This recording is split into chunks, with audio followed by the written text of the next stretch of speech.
Hey parents, how are you doing? One of the most important skills as a parent that you can help your child to develop is the capacity for independent thinking. As youngsters who are able to do so tend to develop a stronger feeling of self defense and confidence. Even though it is possible to support independent learning in young children, it can be difficult for parents to instill this process at later ages.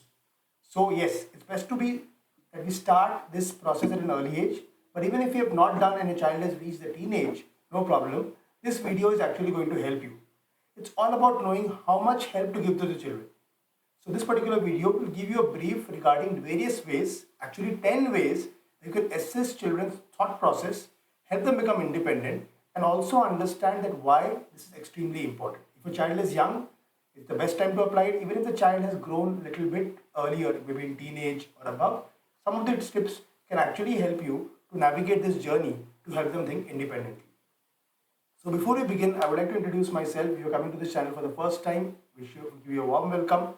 And my name is Akshay Jalan. I'm a career coach and with an experience of 12 years of working at IIT Bombay as a senior project manager, I got this understanding that the career selection system in India is faulty because students choose careers based on popularity, prestige, and payment. And sometimes parents also fall in this loop and encourage them with the right intention that they want their child to be happy and safe. But sometimes this backfires because popularity, prestige, and payment may not be the right factors to choose a career. So to understand more about it, you can watch the videos and you could also send us an email at cbhakshay@gmail.com or register for our next webinar by going to jakshay.com/parent. So now let's begin and try to understand 10 ways that parents can help children to think independently.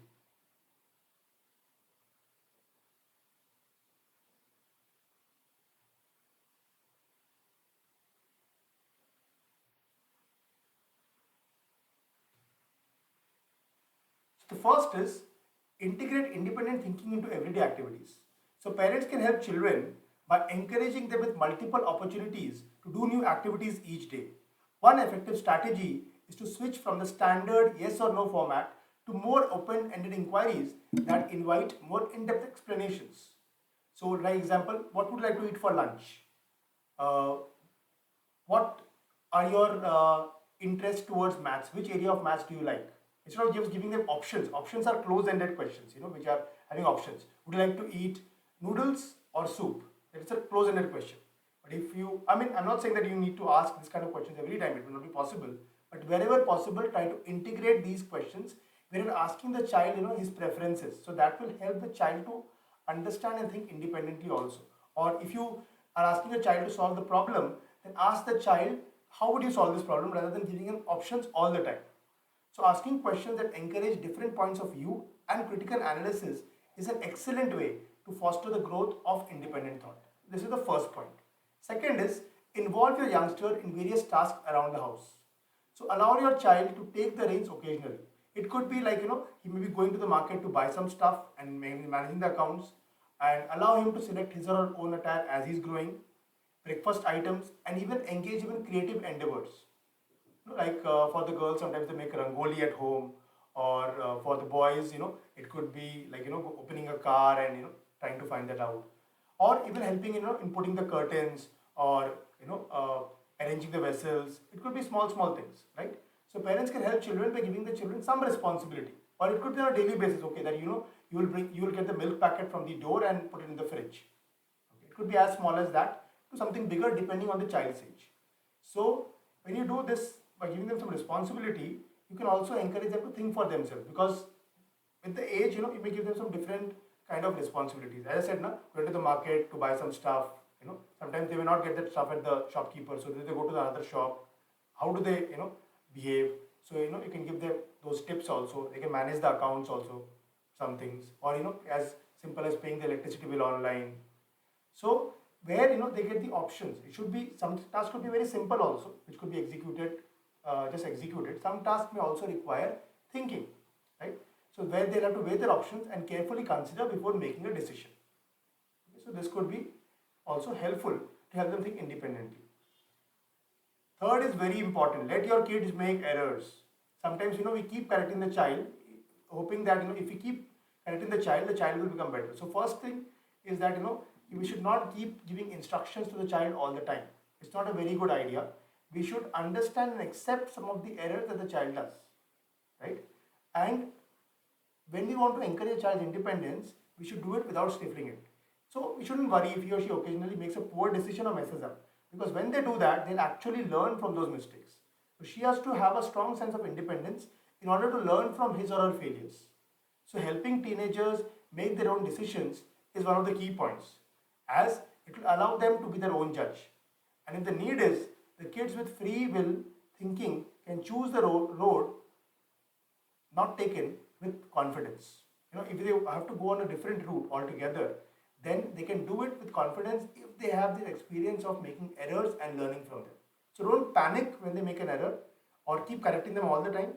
If an error happens, they learn from them also. Sometimes maybe you are advising them, still they are doing that error. Okay. So sometimes people learn from their mistakes, and children also do. Yeah. If it's very critical, it may affect their health, their career, or there may be some danger to life. Of course, we need to take the step there and correct them. But at the same time, for small errors, these failures will actually help them to learn and grow. Fourth is promote a creative, independent thought process. So what I mean by that is multi-dimensional thinking is a way of thinking that allows us to consider multiple options rather than just one. So, we can engage them in different activities that help them to look at multiple options and decide. Or even, ask them an idea. Okay, which color the wall should be? What do you think, what color the wall should be? Or where should we plan a vacation this winter? So, if they're going in the winter time, then, it will not necessarily be a hill station. So, let them think about it. So, as a result, the youngster will develop a healthy sense of autonomy. Because, when they think out of the box and come up with creative solutions, they can be prompted by divergent thinking. Even if you have a challenge at home, that could also be brought to them. Even they may not be able to suggest the best options, but whatever options they suggest, it may be valid, it may not be valid, but it will help them to start thinking. So the thinking process has to be triggered. That is very, very important, right? Yeah, even suppose some guest is coming, or they need to organize a birthday party, what gift to be given to a particular friend or a relative. So depending on their age, different questions could be asked to them that could promote a creative and independent thought process. Number 5 is encourage originality and responsibility. So, we need to understand, sometimes we think that we as parents, that children are an extension of us and they will exactly think and behave the way we do. Because, they're coming from the family lineage. But that doesn't happen most of the time. Okay, because children are also individuals, and it's very, very important that if we want them to be independent, we should encourage originality and responsibility. Because those who are capable of autonomous thought, they're also capable of making their own decisions and contributing independently to the workforce. So as parents, we're not supposed to make decisions for the child all the time. We're supposed to empower them to make decisions. So they should be left alone to do their own thing without constant supervision. As a result, they will feel better about themselves and their talents. Even when the child is small, वो खेल रहा है, कुछ गिर रहा है, so it's okay. It's a part of the process that they're learning. Okay? And as they're growing also, we're required to give the instruction, but not everywhere. Let them learn, let them experiment, and maybe sometimes they may come up with something better, or they may do things in a better way that even we cannot do, or we may have never thought of. It's happened, right? If it's happened, share your experience in the chat box. And before we move ahead, if you have not yet subscribed to this channel, please do so and press the like button and share this video at the end if you feel that this has helped you in making your child more independent. So let's move on now to the 6th step. The 6th step is assist your child in being answerable for their own actions. So parents can help children by instructing them in the different codes of homemaking, such as how to make simple meals, how to clean their room, how to make their bed on a daily basis, and how to go grocery shopping once a week. You can start off by having him pick up milk and bread also, and how to use the various appliances in the house, such as the washing machine or the dishwasher, and how to manage his time better or his study planning. So this is crucial when trying to teach a kid to think for themselves, right? And they have to be answerable for their own actions. Like, if they suppose are not doing the homework or doing the things in a certain different way than what is advised, so they need to understand that, okay, they can do that, but they have to take responsibility of their own actions, right? And if they make a mistake, then they have to take the onus and rectify that. So that will come basically when we as parents we always accept our mistakes and we correct them. We cannot have high-handedness here, wherein we say that okay, we as parents, when we can do mistake, you cannot do mistake. That is the worst thing a parent can do. So we should avoid that. And if we are answerable for our actions, they will also become answerable for their actions. Next is give your kid a taste of independence even at a young age. So infants and toddlers, this is very crucial.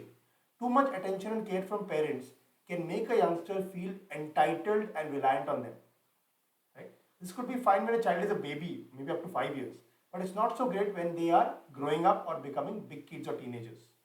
So beginning with simple things like what he'll eat, what he'll wear.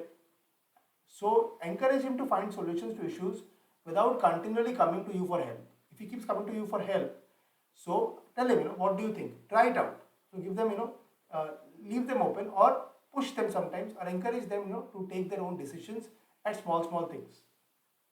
Like whether he should do this or not do that, wear this, wear not that, eat this or not that. Help him to make decisions depending on his age. Use a discretion there. So this can actually help your child to become self-reliant. So thoda it has to start at a very young age, even at the start of 4 or 5 years, like what you would like to wear. Okay. Would like to eat dal or rice or roti. Start from there. And then growing up, coming up to career selection, which career subjects would you like to study, it could come up to that level gradually. Right? And they should not be depending on you for everything. Avoid making comparison. A very negative thing. Two persons can try to perform the same thing with the same resources, but only one can finish what they started. On the other hand, if one fails, it might severely injure or damage the other. So comparison should be avoided at all costs because everyone has been created uniquely and different by God. Okay, so whatever, even if you have two children, it's not a good idea to compare them because they, even though they are siblings, what one may be able to do, other may not be able to do.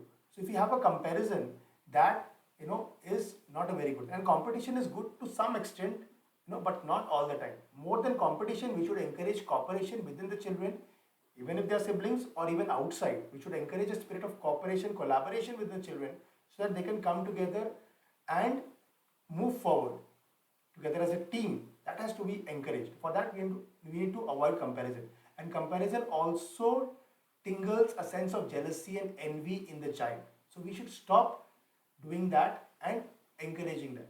Because every child is unique. Even if the child is comparing himself to someone else, we should gradually discourage that. Okay, okay. Your friend is doing that, you want to do that, but please understand that you are a different individual. Right? So help that healthy thing. Ninth is prompt the kids to expand his or her horizons in terms of education. So don't ever put down a child's interest. It's very important to understand what a child's interests or dreams are. Right? So it may not be necessary that every child will be academically very brilliant. Yes, academics have to be done to a certain extent, definitely, and some children may be exceptionally brilliant at academics, very good. But there are possibilities that the child could be good at sports or business or other extracurricular activities. We need to encourage them. It could be painting or singing. But if you tell them that they're not good at that, it's not good. Even if a child wants to try it out, suppose the child is not very good at dancing, but he wants to try out a dance class, he's very interested in that, let him do it. Let him make mistakes and learn from them. That will help him master the skill or maybe understand that, okay, this is not my forte and get into something else. So let them experience. Children learn a lot by observation and experience than by instruction. And 10th is permit verbal communication. So if the sentences aren't complete, don't tell them that they are wrong. Instead, parents can help them to complete the sentence. And it's very important to create an atmosphere of home. Verbal communication is not just limited to teaching them good English or letting them communicate in the right way with the right words. Okay, it's also important to understand that we need to create an atmosphere at home where the child feels confident in expressing himself. Because when he does that, he actually becomes more confident, and that will lead him to think independently. So don't correct the kid every time he makes a mistake. That will just lower his confidence in his own talents. If he can learn to fend for himself, that will be great for himself and for the family as well. Right? Then comes, so what are the best educational practice for parents and kids? So, yes, we need to allow our children to have an independent thought process. And we learned various ways in this video to do that. This will give them a sense of belongingness. So when was the last time you had involved your child in discussion on his studies, sports, etc.? Even if you're a father, it's very important that we discuss with them. If you've not done in the near past, please start today. Don't be over busy with your work or your TV or a mobile. It's very important that we talk to the children and understand them. Okay, we may not be teaching them. Okay, if we do that, that's great. We will not be teaching them or helping them in their academics, but at least we should be aware what are their interests, hobbies, what's happening in their school and life. So it's very important to go to the school with the guardian meetings, and parents can help the children with their homework, learning lessons. You can even set a routine for weekdays and give them a day off, and even spending some quality time together. Maybe watching a nice, educational movie, that can help you to learn something, or even praying together, uh, maybe singing together, or going out, not only just to a restaurant to eat only, but spending quality time is very, very important. Always make sure that the child is using his ability within his capability also. Don't pressurize for education, sports, or even extracurricular co-curricular activities. There are some children who may not be very keen on extracurricular, co-curricular. They may be more keen towards studies, or they may like doing some different errands at home like cooking, etc. So find out what is best for your child and encourage him accordingly, because every child is different. So what I wanted to share with you is one very important thing before we close, is that some parents ask that I want to make my child into a doctor or engineer, a very nice and a prestigious career. So let me give an simple example. Suppose you go to the market, and when you go to the market,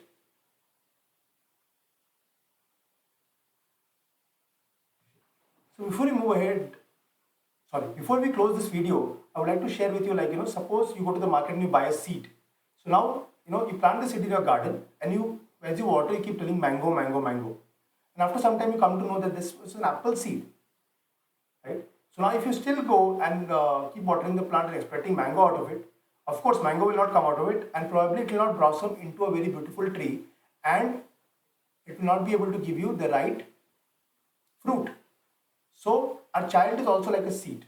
So instead of trying to make it something, we need to identify, because the innate design is already there within. It has to be nurtured, understood, and encouraged.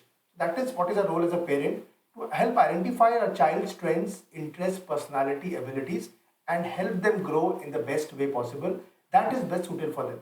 Like a fish is best suited in the water, and a monkey is best climbing a tree.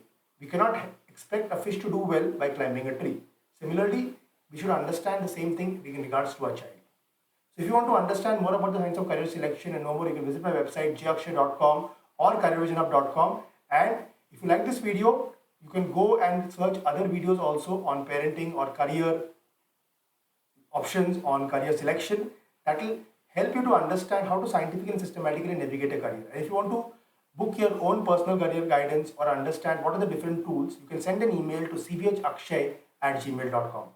So thank you so much for watching this video, and yes, do press the like, share and subscribe button. Share it with your friends or other parents who could be empowered by watching this video and help the child to think independently and meaningfully. All the best.